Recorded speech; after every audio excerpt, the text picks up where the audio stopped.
وہ تو مشک عنبر زعفران سے بنی پاک پاکیزہ ہیں، جن کے چہرے کا نور اللہ کے نور میں سے ہے، اور سورج کی طرف ہاتھ بھی کر لیں تو اللہ کی قسم سورج نظر نہیں آئے گا کہ اللہ نے یاقوت اور مرجان سے زیادہ خوبصورت جو حوریں جنت میں پیدا کی ہیں، اتنی خوبصورت عورتیں ہیں کہ ان کی پنڈلیوں کا گودا بھی ان کی کھال میں سے نظر آتا ہے، ایسے شفاف سکن ہے ان کی، نہیں چھوا ہوگا اسے پہلے نہ کسی انسان نے نہ کسی جن نے۔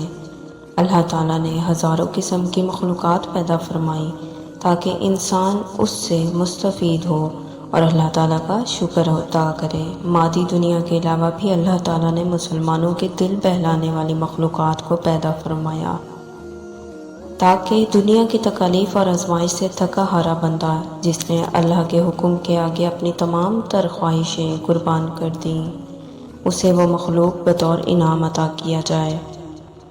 یہ ایک ایسی مخلوق ہے جو آخرت میں بندہ مومن کے لیے تمام مصائب و آلام کا بدلہ بنے گی۔ آسمانی کتابوں میں اس خوبصورت مخلوق کو حور العین کہا جاتا ہے۔ لفظ حور حورہ کی جمع ہے اور حور اسے کہا جاتا ہے جو جوان، حسین و جمیل، سفید رنگ والی اور انتہائی سیاہ آنکھوں والی ہو۔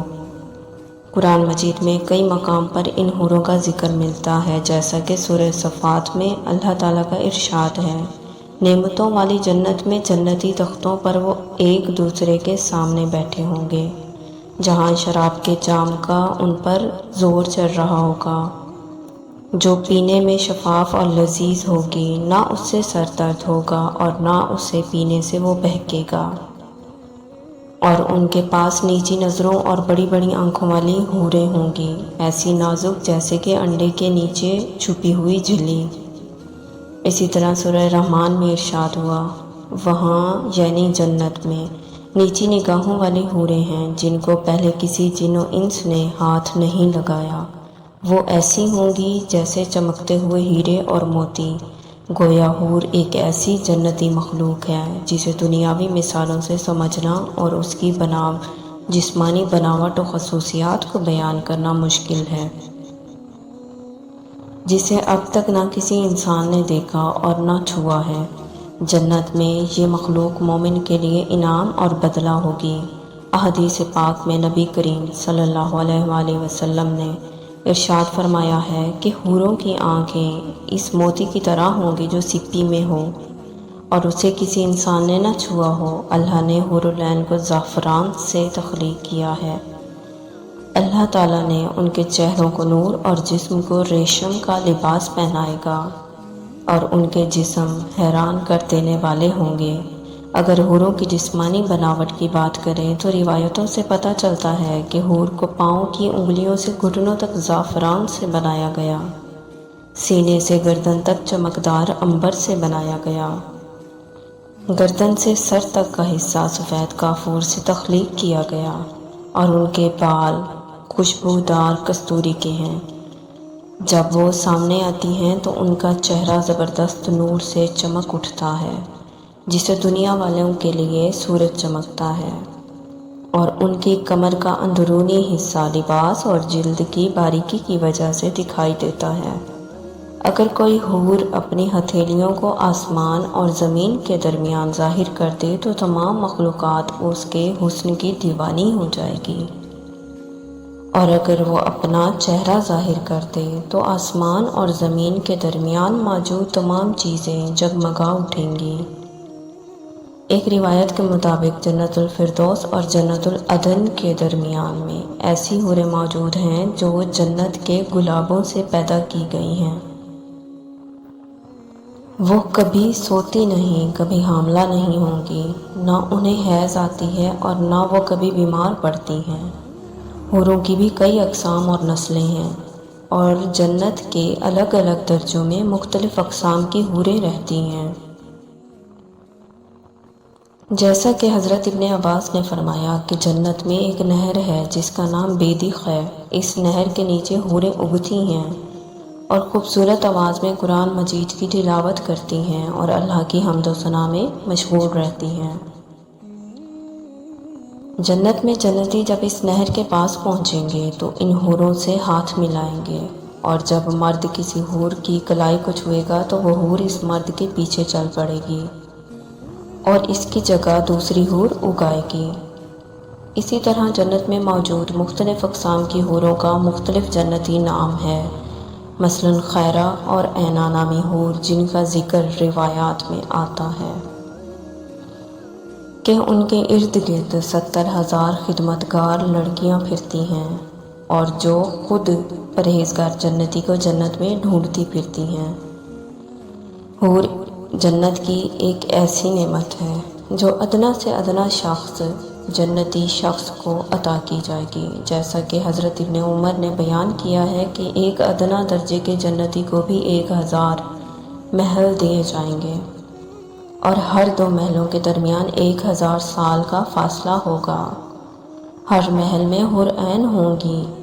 اسی طرح جنت میں ایک درخت ہے جس کے نیچے ابھرے ہوئے چھاتیوں والی حوریں ہوں گی، اور وہ وہاں گیت اور نغمے گائیں گی، تو جب درخت یہ آواز سنے گا تو اس کی شاخیں ایک دوسرے سے ٹکرا کر بانسری جیسی آواز پیدا کریں گی۔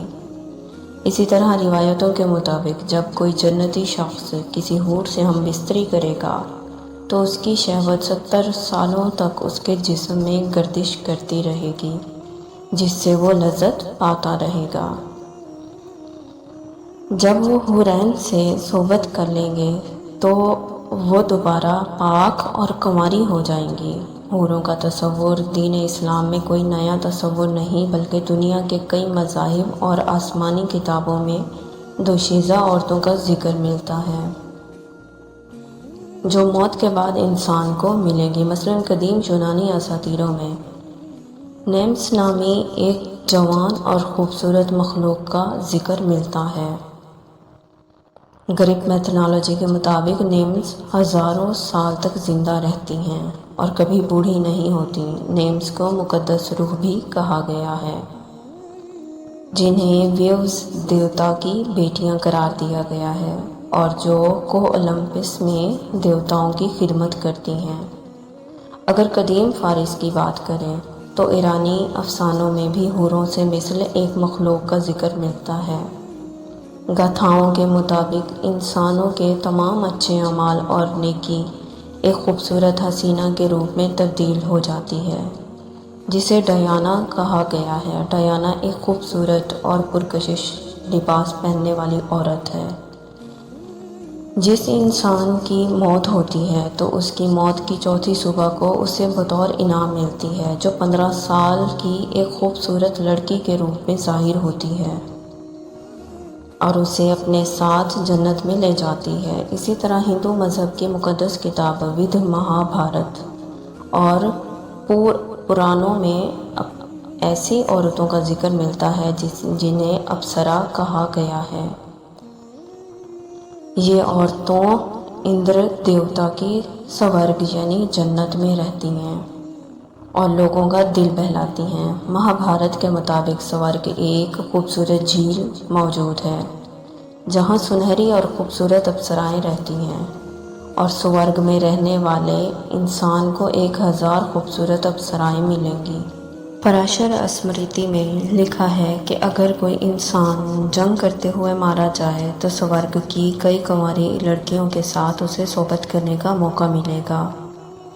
مانا جاتا ہے کہ یہ اپسرائیں ہر زمانے میں اس زمین پر آتی رہتی ہیں اور بڑے بڑے رشی اور سادھوؤں کی عبادت اور ریاضت کو برباد کرنے کی کوشش کرتی رہتی ہیں۔ ایک ہندو کتھا کے مطابق ایک دفعہ وشو مترا نامی ایک سادھو کے عبادت اور ریاضت سے اندر دیوتا کو بہت خوف آیا، لہٰذا انہوں نے میکا نامی ایک اپسرا کو سورگ سے اس زمین میں بھیجا تھا تاکہ وہ وشو مترا کو اپنی خوبصورتی اور اداؤں سے لبھا سکے اور ان کی ریاضت خراب ہو جائے۔ چنانچہ میکا نے اپنے دل فریب اداؤں سے